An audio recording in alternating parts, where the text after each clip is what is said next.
Hola, ¿cómo están?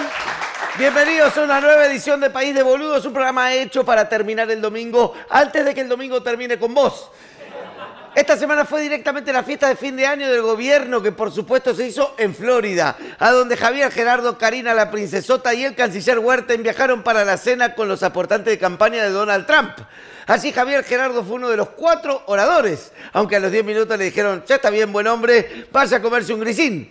Pero igual se fue contento porque se sacó fotos con los 3 grandes héroes de acción de los Estados Unidos, Donald Trump, Elon Musk y Sylvester Stallone, a quien Milei le dijo, si está conmigo, usted no es Stallone. Y ambos lanzaron una carcajada.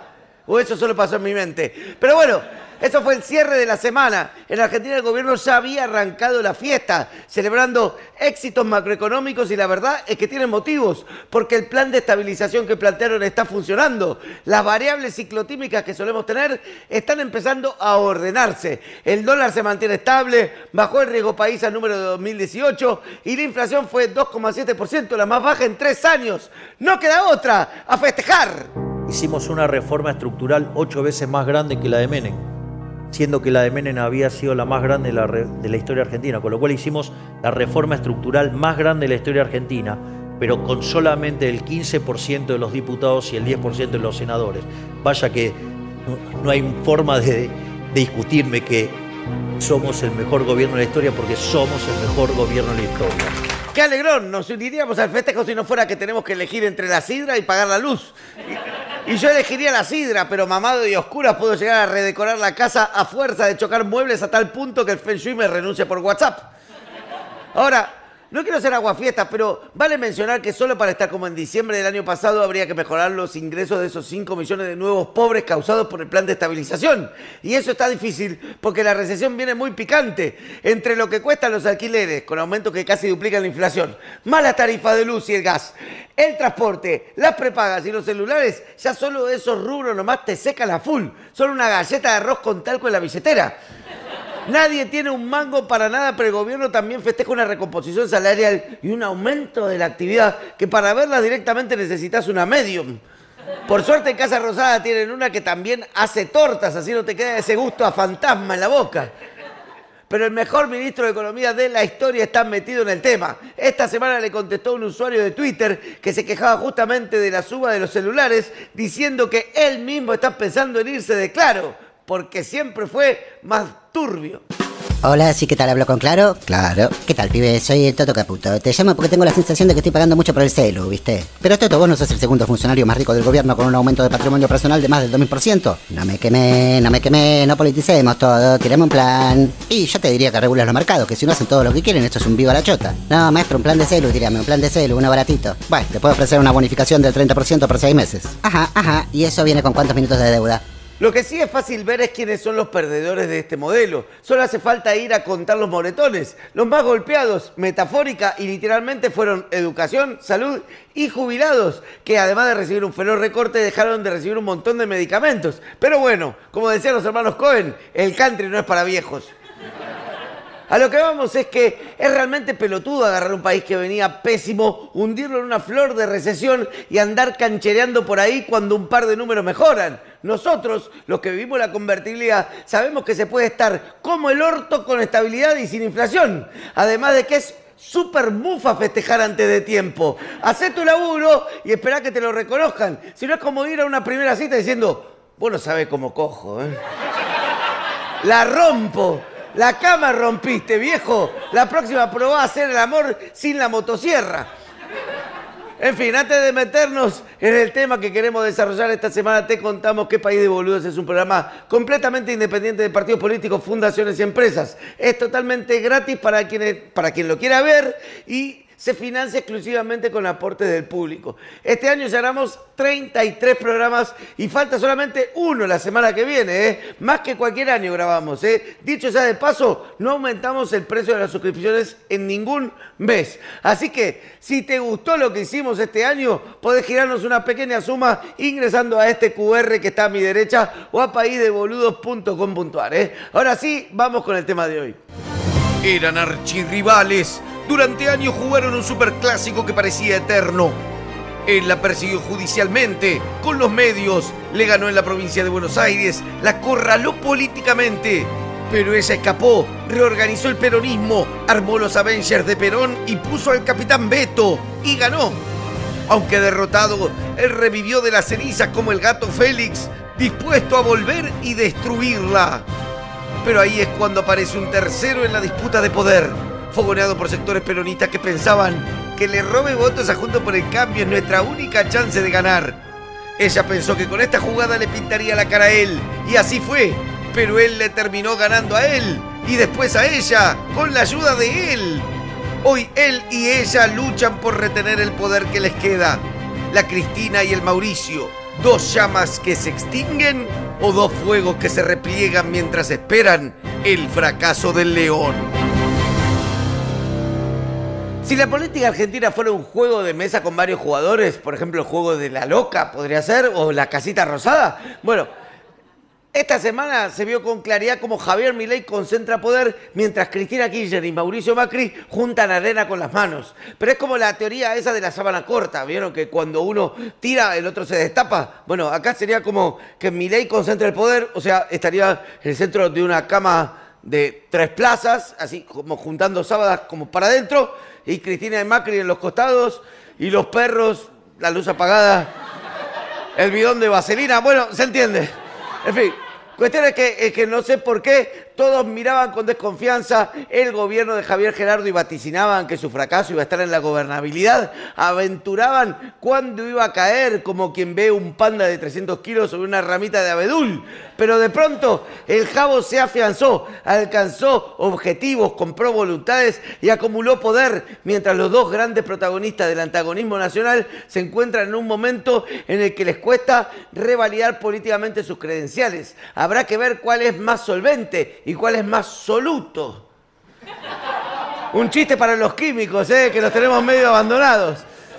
Arranquemos con Cristina, quien definitivamente no tuvo una buena semana. Le confirmaron la condena en la causa de Vialidad Nacional, 6 años de prisión e inhabilitación de por vida para ejercer cargos públicos. Y se sospecha que el fin último es condicionarla políticamente porque es bastante floja la prueba de que detrás de ese mecanismo de corrupción estaba Cristina. La photoshopearon adentro del Microsoft Paint. Ni los peritos que puso Macri encontraron evidencia que la unan al tema, pero se ve que era que no jugaba al pádel, Bueno, en fin. Ante la confirmación de la condena, el gobierno anunció que le retirará a la Cris la jubilación de privilegio y la pensión por ser viuda de Néstor. Una medida para nada demagógica y súper ajustada a derecho, dice la gente que ama la ironía. Ahora, le advertimos a la comunidad anticristinista visceral que deberá conformarse con eso, porque si la quieren ver en cana, van a tener que generarlo por inteligencia artificial, porque sus abogados van a apelar a la Corte Suprema de Justicia y ahí probablemente el asunto quede girando por toda la eternidad.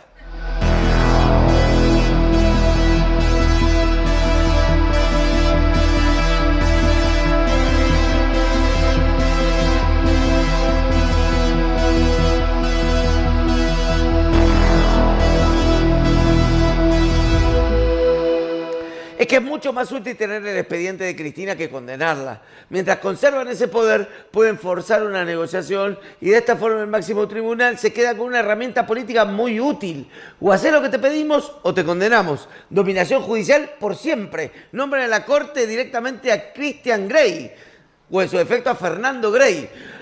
Ahora mismo la Corte Suprema está en un proceso de reconfiguración. Parece que le van a sacar el Windows 3.1.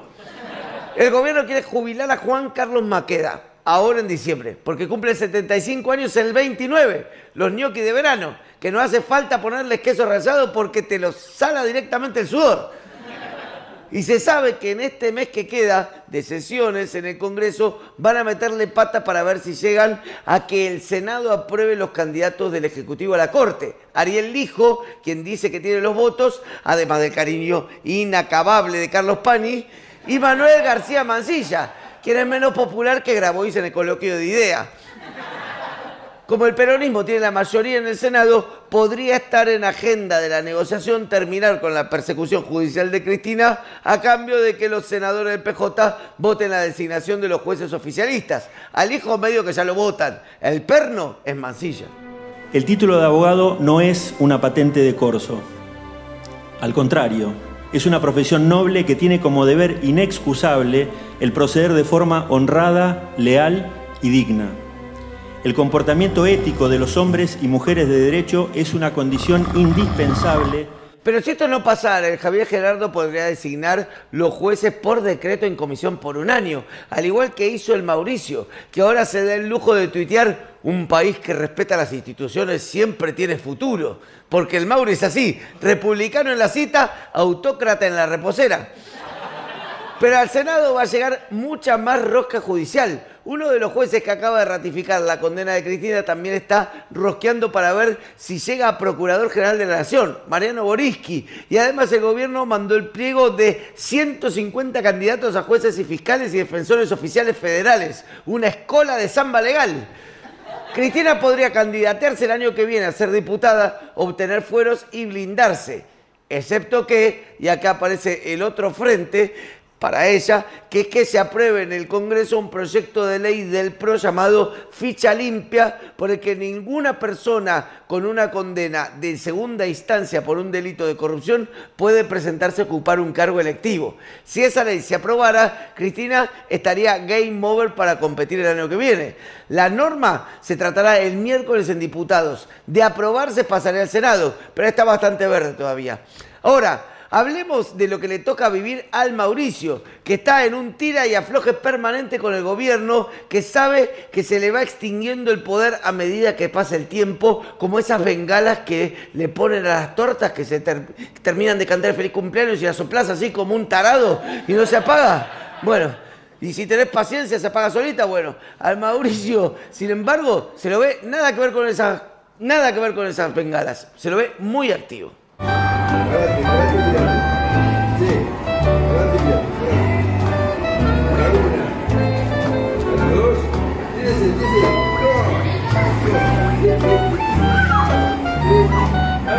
Ok, quizás no tanto, pero bueno, quiere revalidar su poder. Aunque nada indica que de la fila de Javier Gerardo estén cerca de cogobernar con Macri, que es el principal interés del calabrés. Atrás quedó esa época cuando el Mauri decía que el gobierno libertario era fácilmente infiltrable. Ahora Macri es Drácula mordiendo un cuello ortopédico.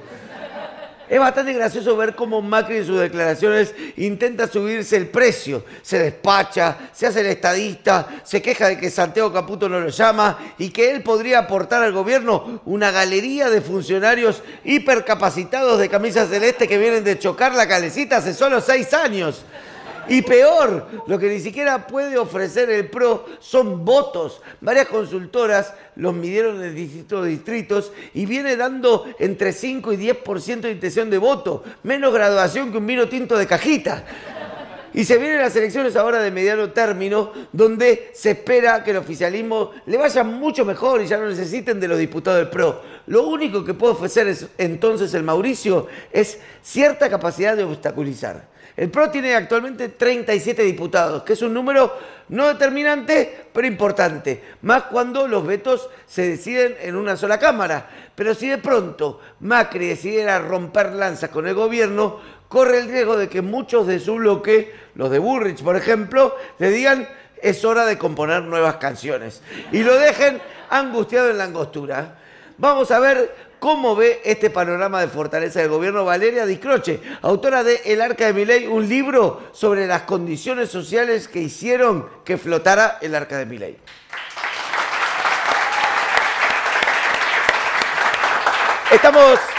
Estamos en País de Boludos con Valeria Di Croce. Valeria es comunicadora, podríamos decir así en grandes términos. Ella, antes que nada, es autora de un libro, y por lo que estamos llamando, que nos interesó, que es El Arca de Milei, que es cómo y con quién construyó su poder. Y un poco habla, no nos interesa solo hablar del fenómeno Milei, sino también de, en realidad, su entorno, ¿no? Y esa por ahí era la primera pregunta que quería empalmar. ¿Vos ves a Milei como quien hizo este cambio o como un intérprete, ¿no?, de un cambio social que venía La pregunta subyaciendo? es si es Frankenstein o es el doctor. Digo, Sí, sí. depende del día. Hay días que creo que es Frankenstein y hay días que creo que es el doctor. Pero no, la mayor cantidad de veces cuando lo pienso, y sobre todo cuando pensé el libro, Creo que su singularidad, tal vez, o sea, lo que tiene de nuevo, no todo el histrionismo, no sus ideas, todo eso es todo viejo. Pero lo que sí tiene es haber comprendido el clima de época, tal vez. Creo que el contexto se aceleró, digo, el libro un poco habla de eso, del shock pandémico y de cómo se profundizaron determinadas transformaciones. Tiene mucho que ver con el capitalismo de plataforma, con lo que ganaron las grandes empresas tecnológicas en ese 2020, que es su círculo rojo. Digo, a mí me cuesta mucho a veces cuando hablan de los empresarios del círculo rojo. Yo creo que sus aliados no son los Roca, digo, ¿tienen beneficios? Sí, pero sus verdaderos aliados tienen mucho más que ver con un clima de época, con una transformación del capitalismo, y creo que su singularidad fue comprender que había una forma de hacer política que ese capitalismo necesitaba y fue subiendo como un iceberg. Tal vez salió del agua en el 2021, o sea, estaba ahí el fenómeno y la punta de ese iceberg es la presidencial del 23. Claro, y por ahí las características de ese capitalismo es un capitalismo individualista, ¿no? Además, cuando lo llamamos de plataforma, por ahí es por donde se recibe solamente. Pero por ahí cuando uno piensa por ahí en el capitalismo, en su versión más fordista, es un capitalismo colectivo en el cual tiene sentido los sindicatos, tiene sentido que ganen mucho los empleados porque son quienes compran los productos. Esto es Hay un el ejemplo, sálvete quien pueda, ¿no? En dato, en número, que es muy violento cuando uno lo ve, pero que explica mucho de eso que vos decís recién. La General Motors en los 60 tenía 600.000 empleados, 605.000 empleados directos. Eso implicaba una fábrica o a nivel global. A nivel global. Eso implicaba fábricas, pueblos en torno a esas fábricas, un club, una escuela, Sí. una vida social común, una rutina compartida, que parece una tontería, pero digo, tener un horario, que todos salgan en el mismo Una mutual. horario, tener Una mutual, lugares comunes, hoteles. el club social, digo, Exacto. ir los sábados a la fiesta, Exacto. el club social, digo, había una rutina y una vida comunitaria que se compartía. En este capitalismo de plataformas, Google en su mejor momento llegó a tener 60.000 trabajadores que no están en un mismo lugar, que no están sindicalizados, que no comparten una rutina. Entonces tenemos, por un lado, dos formas distintas de proponer una vida en comunidad. Y por otro lado tenemos el 10% de los trabajadores. O sea, ese es el capital. Cuando uno dice, bueno, ¿qué es el capitalismo? Bueno, son el 10% de los trabajadores. Claro que hay un contexto nuevo donde hay mucho trabajador precarizado, donde hay un contexto en donde la sindicalización, un cierto sector de los trabajadores no lo ven como algo que tenga que ver con su rutina, pero tiene que ver con esa transformación. Digo, estamos hablando del 10% de los trabajadores en la empresa más grande de un capitalismo que producía bienes y que había ahí también una producción de servicios, versus un capitalismo que produce soluciones aparentes, desde una aparente neutralidad, el solucionismo de aplicaciones, esta idea de disputar también con el sistema financiero tradicional a través de las billeteras virtuales, de una moneda. De las cripto, claro. De las criptomonedas. Entonces, claramente hay una disputa del poder económico y ahí uno también entiende por qué Milei de repente va a Davos e insulta a un sector de esos. Para nosotros son todos ricos. O sea, uno no distingue entre, che, ¿qué diferencia hay entre Elon Musk, Jeff Bezos y, no sé, Bill Gates? Bueno, para ellos sí, porque representan un viejo capitalismo con el que no maridan, con el que no quieren tener nada que ver. Ese capitalismo con responsabilidad social, que invierte para dar soluciones al cambio climático. Un capitalismo más parecido al neoliberalismo de los 90, ¿no? Que por ahí, bueno, hay autoras que... No me está saliendo el nombre de la autora en este momento, pero que en realidad un poco lo que dice es que fusionaba el capitalismo liberal, ¿no?, con causas progresistas, como por ejemplo... Hay un libro de Nancy Fraser que habla de eso, de hegemonías contra hegemonía ya, que es muy interesante, porque además ella traduce ese conflicto en lo que pasa con los partidos políticos. Entonces ella que dice, bueno, hay un centro ahí en donde hay una comunión de que determinadas cuestiones, como el cambio climático, como la salud reproductiva de las mujeres, unen izquierdas y derechas. La cuestión racial, la cuestión de género, la cuestión climática, digamos. Entonces ahí hay una, la agenda woke, ¿no? Un electorado que dice, no, pará, pero yo voté que vos destruyas al otro. ¿Por qué estás votando con él? Y ahí se produce una tensión, dice ella, en donde esas coaliciones de gobierno empiezan a tensarse hacia la derecha. Y ese cambio, ese capitalismo que nosotros hoy vemos consolidándose a nivel global, empieza con la crisis de Lehman Brothers en el 2008. Y no es casualidad que automáticamente después de eso aparece ese alt-right norteamericano, esa derecha norteamericana, en plataformas, en esos foros 4Change, Exchange, Reddit, y automáticamente eso se traduce en el Partido Republicano como el Tea Party. Entonces, hay una tensión a la derecha, consecuencia de esa violencia que se genera por una mayor desigualdad y que va a producir más capitales de riesgos, que empiece a crecer esa siliconización de la política, pero que también tiene que ver con que en el 2020, cuando empieza la pandemia, de los 10 hombres más ricos del mundo, solo 2 estaban vinculados a las tech, a las tecnológicas, a Silicon Valley. Hoy, 4 años después de la pandemia, cuando ellos mismos dicen haber ganado 4 o 5 veces más de lo que tenían previsto en ese 2020, de los 10, 7 son personas que responden a ese nuevo capitalismo. Claro. O sea, así cambió el panorama global. Claro. Y hay algo también que me parece que es que va en paralelo, ¿no?, con el fracaso del neoliberalismo, en el sentido de que el neoliberalismo era básicamente el liberalismo, pero con un discurso de igualdad en algún punto, ¿no? Y entró en contradicción eso, en el sentido de, che, me está yendo peor. La teoría del derrame, ¿no? Claro. Ya derrama, y uno estaba abajo, ¿viste? No caía una Alentando gota. a los ricos, ¿no? Movías, Porque ¿viste? sean más ricos, así ¿viste que derraman decían, una... bueno, el vaso derrama, y vos movías la mesa, ¿viste? Terremoto, sí. y no caía, pero Hay gente nada. poniendo el dedo, tipo, nada, sí. no caía nada, estaba tapada, ¿viste? ¿Sí? Claro. Ahora, uno puede decir, eso es un fenómeno global, pero solo algunos países tienen estas derechas. En América la tuvo Trump, digamos, la tuvo Brasil con Bolsonaro, la tiene Argentina. Sí, el fenómeno en sí aparece en todos lados. Digo, tenemos a un cast que pierde. Sí. Tenemos Pero la pierde figura... disputando. En Uruguay, Exacto. por ejemplo, ni disputa. Hay un libertario que sacó 500 votos, creo, y fue un... Sí, y fue un desastre. Sí. Pero porque ahí hay todavía una tradición. El uruguayo no se pelea, chicos. Son 3 millones de personas. no se pelean. Es el país con menos polarización. Además, tienen un acuerdo y tiene mucho que ver también con el conglomerado mediático que tienen. Digo, ellos tienen muy claro que si vos decís una barbaridad, seas del partido de derecha, seas del partido de izquierda, esa barbaridad es una barbaridad. Y digo, y circula mucho menos la fake news. Digo, no hay un sistema mediático que tienda tanto a la polarización. Y en los temas que polarizan, porque en general uno tiene detectado tema de salud reproductiva, interrupción voluntaria del embarazo, la Agenda 2030 que dicen ahora, digo, que tiene que ver con, en realidad, Sí, con la causa de los tierras, progres. progres. Que decirle woke es bastante hasta tilingo, Lo ¿no? que pasa Porque es que hay también, una cosa claro, ahí... la Agenda 2030 es como son reclamos progres llevados adelante por Angela Merkel, digamos, ¿no? Gente así. Claro. Que vos decís como, bueno, qué sé yo, Complicado. George Bush, digo. ¿Sí? Esos armaron la Agenda 2030. Entonces vos decís como, che, o yo como progre estoy pifiando o ellos no son tan progres en lo económico. Bueno, eso es lo que ellos en un punto discuten y te dicen, bueno, O la visualizan, ONU no sirve claro. para nada. Y uno baja la cabeza y dice, un poco tienen razón.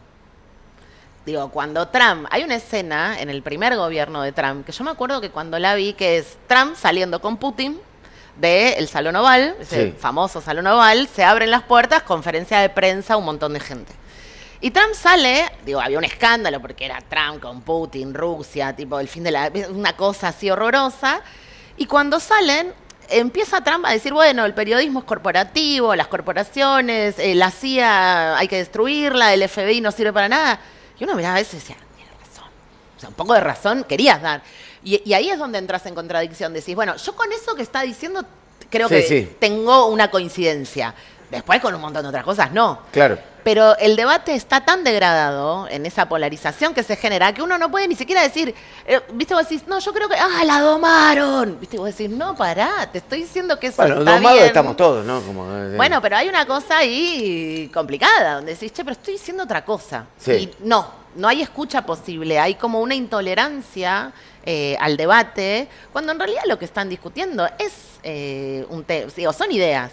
Laje, que es uno de estos personajes que aparece en el libro, en un momento dice, yo Personaje que valoro importante. carta abierta, a mí me gustaba 678, yo leo a Laclau, entonces el problema es de las ideas. Y están con Gramsci, ¿no? Muy... La batalla de las ideas, te dicen zurdo marxista, zurdo de mierda, la izquierda, y vos decís, che, pero están hablando todo el tiempo de la batalla cultural, que Gramsci de derecha y neoliberal no tenía nada. No, claro. Entonces es complicado porque uno quisiera discutir ideas, pero sabes que te sentás y te recortan 14 segundos y entonces decís, qué difícil. Y Argentina y Estados Unidos son precisamente los dos países con mayores indicadores de polarización. ¿Y Brasil?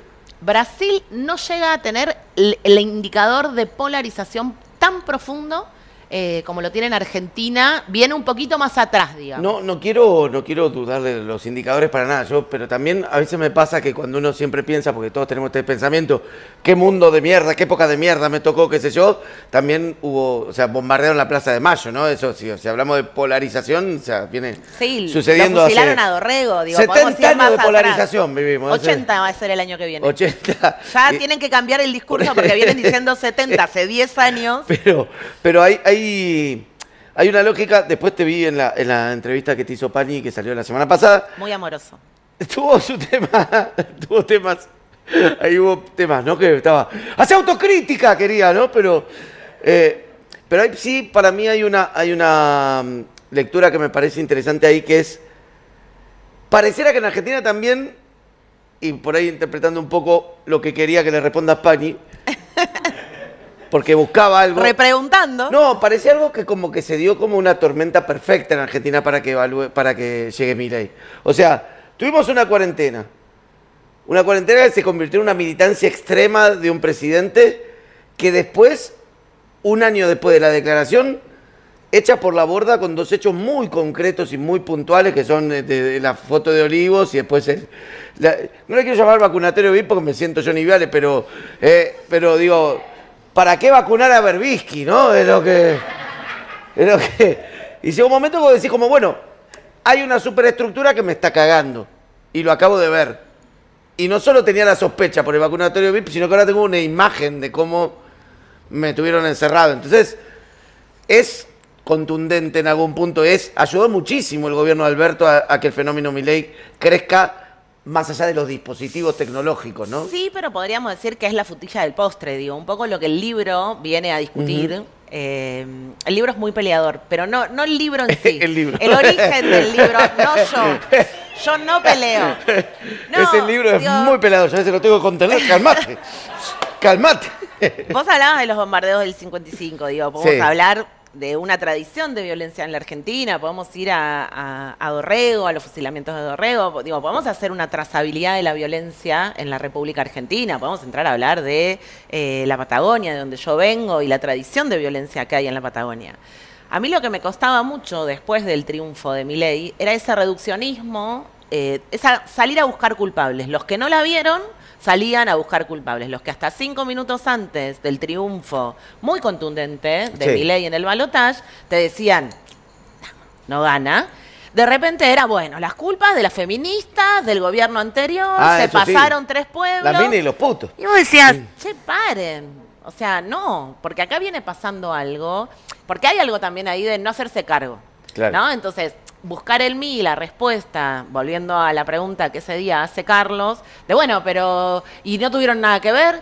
Sí, pero no empezó ahí el problema ya venía, se profundiza. Digo, claramente nosotros, y eso sí lo plantea el libro, que es lo que no pude contestar ese día, desde el 2015, Argentina viene, el poder adquisitivo de la población argentina, viene en un tobogán y al arenero no llega nunca, ¿viste? O sea, es como que seguimos, esos toboganes eternos en donde decís, che, ¿cuándo pongo las patitas en el piso y esto frena? La podés tirar del 76 a ese tobogán, ¿no? Sí, pero hubo un momento en donde frenó y uno más o menos vio que había una recomposición salarial del poder adquisitivo, recuperación del trabajo.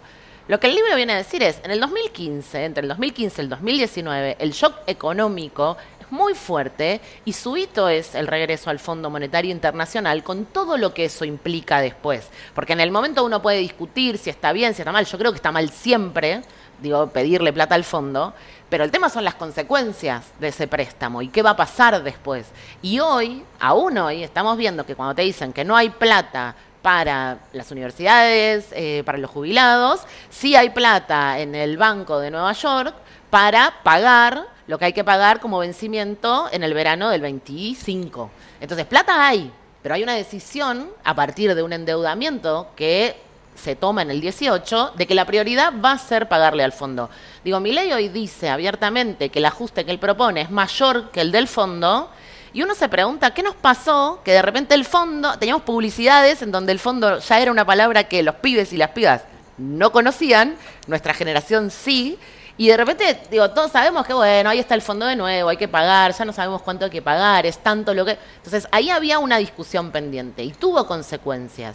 Y después, cuando empieza la pandemia, hay un reaccionar de un Estado que venía bastante flaco y raquítico, tuvo que dar respuestas en términos sanitarios, porque no era el Estado del 2015. No. Digo, era un Estado que venía flaco ya. Sí. Reacciona, da respuestas en una situación muy compleja en donde todos perdimos familiares, amigos, hubo quienes fuimos trabajadores o trabajadoras esenciales y ni siquiera nos podíamos enojar porque no sabíamos ya qué mirar o qué leer, porque no teníamos tiempo, estábamos todo el tiempo en la calle, laburando, tratando de resolver. Y a todos nos enojó esa foto. Digo, no hay una selectividad en que los que votaron a Milei son los enojados con esa foto y quienes no votamos a Milei avalamos esa foto. No, claro que no. Digo, y esa yo creo que es una discusión pendiente, Sí. pero más pendiente es que no pudimos dar. Porque si esa foto se hubiera dado a conocer, pero hubiéramos tenido respuestas en términos de una demanda de vivienda, respuestas en términos de un mejor sistema de salud, un mejor sistema educativo, de poder discutir en perspectiva qué tipo de país queremos, pero sobre todo de recuperación del poder adquisitivo, y por ahí la foto no limaba tanto a un gobierno. Digo, yo creo que el problema fue económico sobre todas las cosas, porque muchas veces, porque si no, uno se preguntaría ahora, che, pero pará, hay mayor pérdida de poder adquisitivo. Hay una devaluación muy profunda en el inicio del gobierno de Milei. Y sin embargo, digo, pareciera ver que no hay indignados. Sí, los hay. Digo, pero también hay un dispositivo mediático que ahí disputa, bueno, hay una indignación selectiva, porque antes eran las formas que los indignaban todo el tiempo y ahora las formas es si te pegan, ¿no? Porque Novarecio se indigna un rato con Milei, pero hasta hace 5 minutos atrás era su amigo. Igual también el dispositivo mediático es el mismo que cuando ganó Alberto, digamos, en algún punto, ¿no? O sea, no es que... Y no se hace no responsable. Es que modificó, claro, pero no es que ahora fue eficiente y antes no eficiente. Claro, Feynman es el mismo que sentado en una mesa como esta en el 2001, te ponía en el 2002, cuando pasa lo de Costec y Santillán, para los jóvenes, lo que sucede en Puente Pueyrredón, Feynman ese día, con Haddad al lado, puso un arma y dijo, esta era el arma que tenían Maxi y Darío. 24 años después sigue estando en el prime time televisivo como si acá no hubiera pasado nada. Y en la causa nunca se encontró. Entonces hay, digo, siempre una demanda, y está bien, porque por eso somos una democracia representativa, a la política. Mi demanda, yo te diría, que es al sistema democrático todo. Digo, mis enojos no son con la política. O sea, yo no le demando respuesta. En todo caso, votaré distinto la vez que me toque votar. Pero uno no puede decir, che, mira, todos estos que fueron los periodistas cómplices de que Milei tuviera horas y horas de poder, no podés. Digo, ahí no podés decir, che, a estos no. Y te dicen, bueno, pero vos podés apagar la tele y no verlos más. Más o menos, digo, porque hoy es medio difícil. No hay país en el mundo que tenga 8 canales televisivos de noticias generando información constante, que además no la generan. Es la tendencia de Twitter que se discute a la mañana, a la tarde y a la noche, y son los Twitter. Entonces uno no sabe bien si salió de X y está en la pantalla televisiva, porque además hablan como trolls. Y no hay un debate profundo sobre qué nos pasó. Se dejó de hablar de la pandemia, por ejemplo. O sea, la pandemia logró reducirse en términos de debate público a lo que sucedió con la foto y con el vacunatorio BID, como decías vos. Pero no hablamos de ese momento en donde parecíamos, tipo, nos faltaba la música y los unicornios y nos queríamos todos abrazar y besar y querer. Un poco es... No, claro, porque eso también pasó. Y abríamos la ventana y aplaudíamos a los médicos. ¿Te acordás del tema? Hubo un momento ahí de que vamos a ser mejores y después era como, no, te quiero matar. Y vos decís, lo que pasa... Sí, entiendo el punto y entiendo que es el mismo dispositivo mediático. A mí me parece que hay también una valoración de la verdad que está presente en Milei. Sí. y en el votante de Milei. E incluso en el 56, que no es votante núcleo de Milei, pero hay de decir como, bueno, prefiero uno que por lo menos me diga la posta, que no sé si es la posta, no estoy diciendo que sea la posta, digamos, pero uno que me diga la posta antes que una clase política que, entiendo por ahí de dónde hablas, pero si querés, tiralo desde Cristina. Yo creo que desde antes, digamos, pero que no está dando muchas respuestas en muchos casos, ¿no? Exacto, pero vos fíjate, vos diste el número clave, 56. Milei, mientras que hubo otras opciones, no dos, mientras no éramos nosotros dos, era Sí. todo esto. Bueno, sacó 2 veces casi 30 puntos, Sí. ni siquiera 30, casi 30 puntos. Las 2 veces repite el número. Cuando era él o quien representaba lo que había sido la coalición del gobierno anterior, el Frente de Todos, él saca 56 puntos. Ujú. Y yo siempre me pregunto, bueno, ese 26 que marca la diferencia, que una parte es el votante de Patricia Bullrich, que migra hacia ahí, ahí hay un núcleo que no nos eligió a nosotros. No fuimos una buena opción. Esa sí es una discusión posible, porque desde ahí uno tiene que decir, bueno, ¿qué hicimos mal? Bueno, y ahí enumeremos, ¿no dimos soluciones? Claro que no las dimos. Y esa fue una discusión, esa fue parte de la discusión durante 4 años, que no las dimos, que habíamos prometido una cosa y no cumplimos, que tuvimos un montón de condicionamientos, sí, claro, pero no explica todo, la pandemia, la sequía, porque todos los gobiernos enfrentan grandes crisis. Digo, yo me imagino que Cristina en el 2008 no se imaginaba que Lehman Brothers estallaba por los aires y entonces hay excepcionales todo el tiempo. El tema es cómo los administrás y qué decisión tomás y a quiénes favoreces y frente a quiénes te plantás. Yo creo que el gobierno entre el 2019 y el 2023 no dio peleas que eran necesarias, pero no por esta cosa de, bueno, siempre quieren pelear. No, defender los intereses de a quienes representaban y te habían elegido.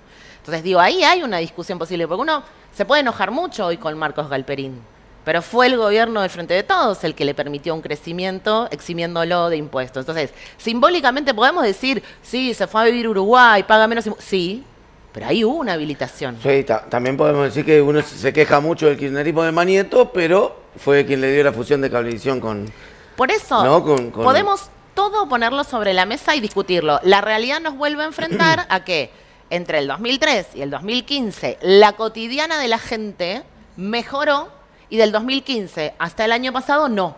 ¿Y Digo, eso es una realidad. Pero eso es lo que hace que siempre alguien gane o pierda elecciones, ¿no? Evidentemente, la gestión. Sí, pero, porque también la pero ¿qué es lo política se ha determinante? transformado en ¿Cuál un es el motor electoral. Y pareciera ser que solo se dirime. Digo, hubo un momento en donde uno parece que es una máquina electoral, ¿no? Entonces solo tenemos que estar pensando ya ahora en cómo nos va a ir el año que viene. Y nos olvidamos de transformarle la vida a la gente, porque el resultado electoral muchas veces es consecuencia, no de estar haciendo campaña todo el año, sino de estar, digo, hay que empezar a darle forma y volumen a qué decimos cuando decimos que la política es transformarle la vida a la gente. Ok, ¿cómo? ¿Qué estamos haciendo para eso? No sé. ¿Cómo se la estamos transformando? ¿Qué estamos pensando para que de acá a 1 año o a 3, cuando haya 2 opciones, seamos una mejor opción? Porque si no, hay una sensación de que estamos en campaña a los 4 años, ¿no? Entonces uno está viendo qué dice peor del otro y todo se traduce en, bueno, a ver quién dice la cosa más inteligente, quién le... Pero hay una imagen que yo siempre tengo que es, cuando a uno le enseñan comunicación, te dicen, bueno, está la agenda de gobierno, está la agenda de los medios, está la agenda pública y se disputa esa centralidad.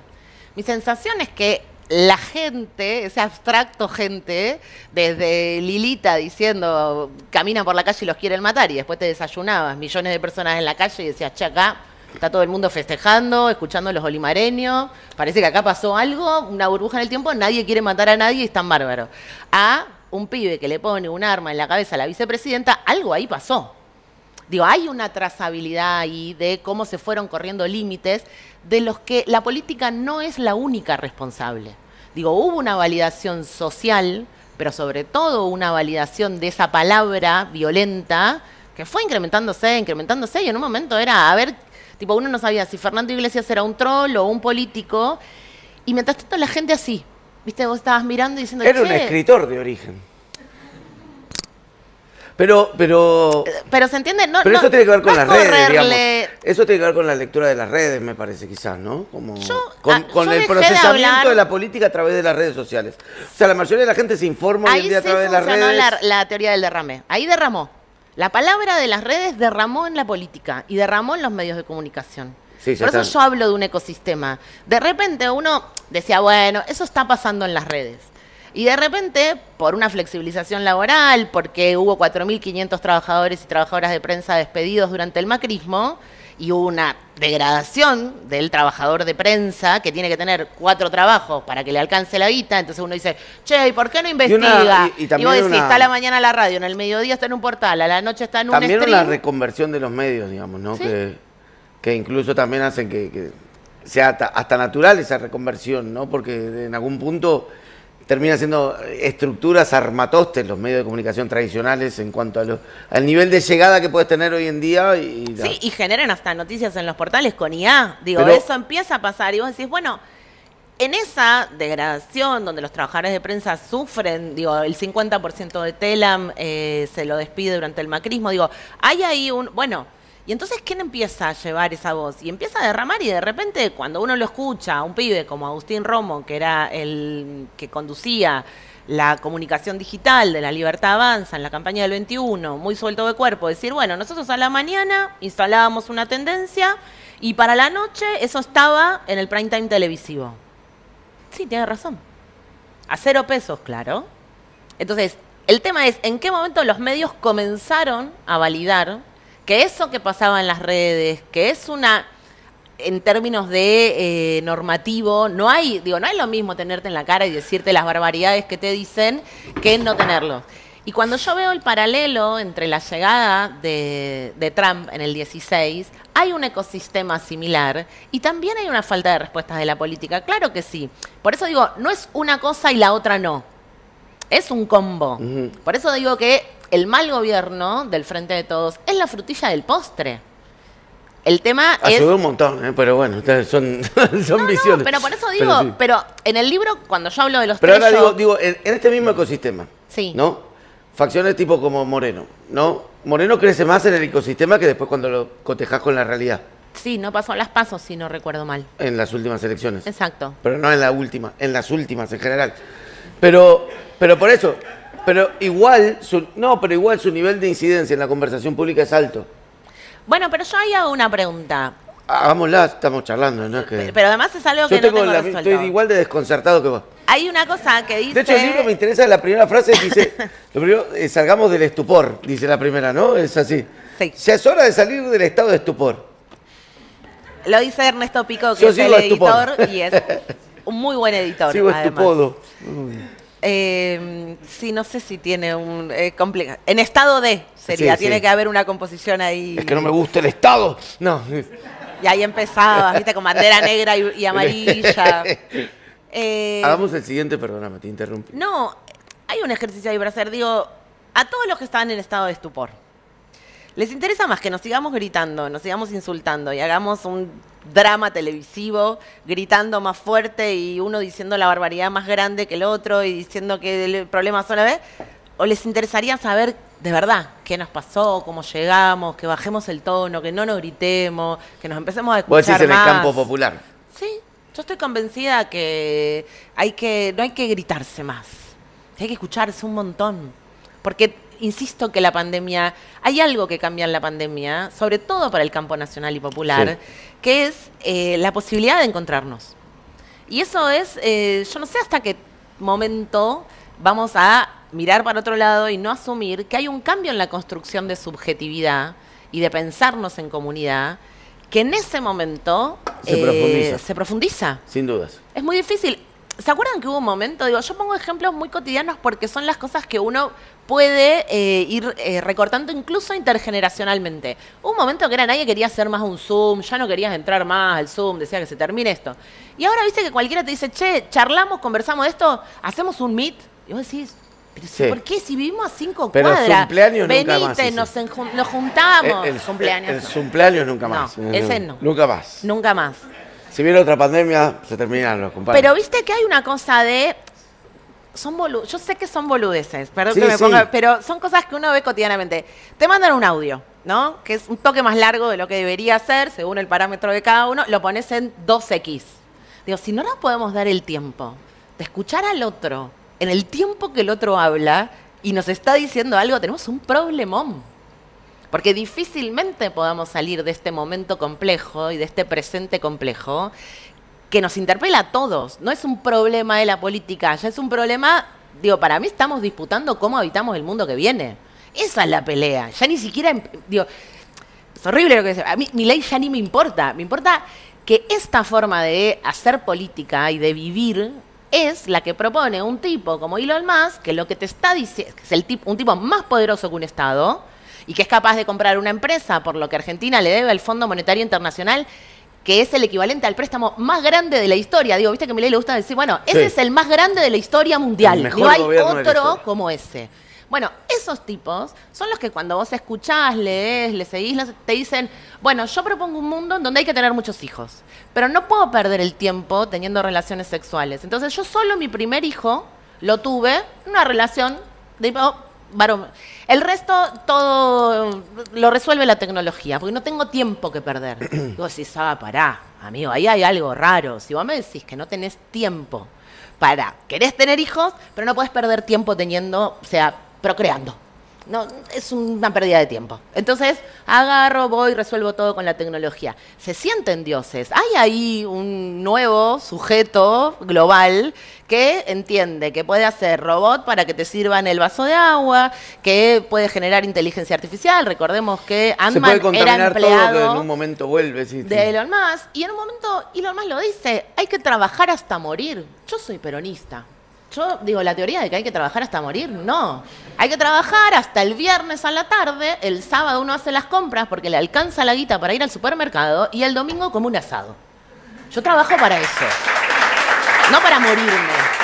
Digo, y Milei defiende ese sujeto. ¿Viste que él dice los empresarios son héroes? No. Héroe era Rosas, héroe era San Martín, digo, esos son los héroes. Y hasta no hace mucho tiempo atrás, mi pibe miraba Paca Paca, que ahora no lo puede ver, y veía que el héroe, tipo Samba, viajaba por el tiempo, emulando a Volver al Futuro, porque no hacíamos pelotudeces, hacíamos cosas que estaban buenas. Eso estaba buenísimo. Y era un pibe argentino que hizo un dibujo que estaba recopado y que los pibes lo miraban y de repente no querían ser Superman, querían ser... Entonces, yo no necesito que Moreno me grite nacionalismo para sentirlo. Me lo puede decir más lindo. Y por ahí me enamora de nuevo. Y no estamos todos enojados queriéndonos, viste, agarrar a las piñas en cada esquina. Por ahí tenemos que buscar más los puntos de encuentro entre nosotros. Y para mí el punto de encuentro es la identidad común. Milei habla de identificación. Identificate con el individualismo, ¿no? Identificate con el empresario que gana guita, que es exitoso. Muy 90 eso. Muy la tapa de gente donde veías, viste, a Alan Faena teniendo un hotel divino, todo vestido de blanco, porque además viste esa cosa pulcra del empresario. Pasarlo al trap, si querés. Toda esa cosa, ¿no? Vos decís, che, mirá, a mí me gusta más que los pibes se identifiquen con Moreno, tipo Mariano Moreno, con Belgrano. Aclaro por las dudas para que no me hagan el recorte. Digo, y hay algo ahí súper interesante, digo, que estaba pasando. No es que lo soñamos, que nos lo contaron, no es que estamos diciendo, no, porque el año que viene van a ser 80 años. No es que estoy acá, tipo, con 90 años diciendo porque yo viví el 17 de octubre. No, yo estuve en el Bicentenario y vi como millones de personas. Y la pregunta que yo me hice ese día fue, puta, ¿dónde estaban en los 90? Porque yo me sentía re sola en los 90. Y de repente veo un montón de gente acá que seguro que en los 90 se sentía sola como yo. Bueno, yo estoy convencida que ahora hay un montón de gente que se empieza a sentir así. Y que lo que tenemos en común es una identidad. Y esa identidad es colectiva, algo que Milei detesta. La construcción de una identidad nacional, de la identidad cultural, por eso ataca la cultura, porque son lugares de encuentro. Este es un lugar de encuentro. Digo, a mí hay 10 personas en un lugar y me decís, voy. Y hablemos. Y... Son todos robots. De Elon. Son todos, te los mando de Tesla. Tienen el cosito de Tesla acá tatuado. Muchas gracias, Valeria. Valeria Di Croce estuvo en País Boludo. Muchas gracias. ¡Qué pelotudez! No encontré nada con gracia. Esperaba reír un poco, pero estos son demasiado mediocres. ¡Afuera! Nos dice Álvaro Encinas, que está recopado con Milei. Vamos, Álvaro, fluí. Fabitz nos dice, lágrimas de zurdo disfrazadas de risa. ¡Ja, ja, ja! ¡La tienen re adentro! La verdad que sí. En su acepsa de zurdos, claro que sí, los boludos son ustedes, chorros, nos dice. Y el país no va a ser de boludos, pero que en YouTube hay canales hechos por boludos y para boludos ni hablar. A cambiarse los pañales, cucardos, están que apestan. Juá, juá, juá, juá, juá, juá, juá. Dice Rulo 9Z. Y esos fueron los mensajes libertarios típicos con los que inauguramos esta sección de mensajes. Adolfom nos dice, la Tierra es plana. La OMS, la NASA y la ONU. Engaños de manipulación. Aprovechá para difundir los cambios del mundo con ironía. Gracias, Adolfom. Voy a ironizar un poco más. Seguro que voy a hacer eso que propones. Martín nos dice, el 90% de los comentarios de este video son sospechosos. Ahí lo dejo. ¿A dónde lo dejas, Martín? Igual coincido. Porque mirá este termo lo que nos dice. Es cierto que para lo único que quieren nuestros comentarios es para que sean boludos y aparezcan y así puedan aparecer al final de un video boludo. Si ese fuera el caso, nunca vi comentarios largos que fueran leídos. ¿Será porque esos son demasiado boludos? ¿Has leído comentarios inteligentes? Bueno, y así sigue un comentario larguísimo. Muy largo, Termo, muy largo. ¿Por qué tenemos que distraernos diariamente con sus payas? Bueno, está bien, Termo. Uno más. Pregunta. ¿Qué beneficio se le puede dar al aportante? En sentido no solo de hacer que el programa funcione, sino que pueda agregar otra cosa. Este es Termo que sigue, ¿no? Como que le preguntarías a fulano y hacer un top de preguntas, pero termina diciendo, podata, no aporto, pero quizás trate de hacerlo, pero tómatela, Termo. Fede, seguimos PDB, dice Sil Alberti, desde que habitaba tu saco escrotal. ¿Se capta el chiste o te lo explico en el próximo PDB? Explícamelo, por favor. Estamos suscritos y toda la cosa. Vimos todo tu show, en fin. El 9 fue el cumple de Feli. Luli sabe que Felipe, yo ni idea. Y no pudimos ir al vivo para pedirte que desees feliz cumple, bueno. Porque posta te ama, bueno, Felipe. Feliz cumpleaños, Feli, el brazuca. Feliz cumpleaños. Me emocionó, Te quiero mucho. Y después viene otro tema que pregunta mucha gente, ¿por qué le damos de baja las suscripciones en el verano? Básicamente porque no sabemos en qué forma vamos a volver el año que viene, ni en qué mes, ni si va a seguir en este canal o por ahí haya una expansión hacia otro canal. Bueno, hay cositas dando vueltas y hay formas y en general si estamos cobrando mientras, después eso nos pone una presión de tener que rápidamente salir con País de Boludos y no. Así que preferimos darle de baja y el año que viene reencontrarnos por estos mismos pagos. Lo mismo nos dice Esteban Sánchez. Che, ¿cómo es eso de las vacaciones? Suspenden la suscripción, están entregando derechos de vacaciones pagas. Para mí que bajó la promesa de no estar, bueno, es lo mismo. Gracias a todos pueden aportar en este maravilloso QR. Si realmente no quieren cortar su suscripción en el verano y eso, y bueno, pueden ir depositando a esta misma cuenta, que eso de todos modos lo seguimos repartiendo en el equipo. Y vamos a seguir cobrando la suscripción del mes que viene, la de diciembre, y a partir de ahí cortamos. Gracias por estar, y gracias por sus aportes. Nos permitieron un año más de trabajo.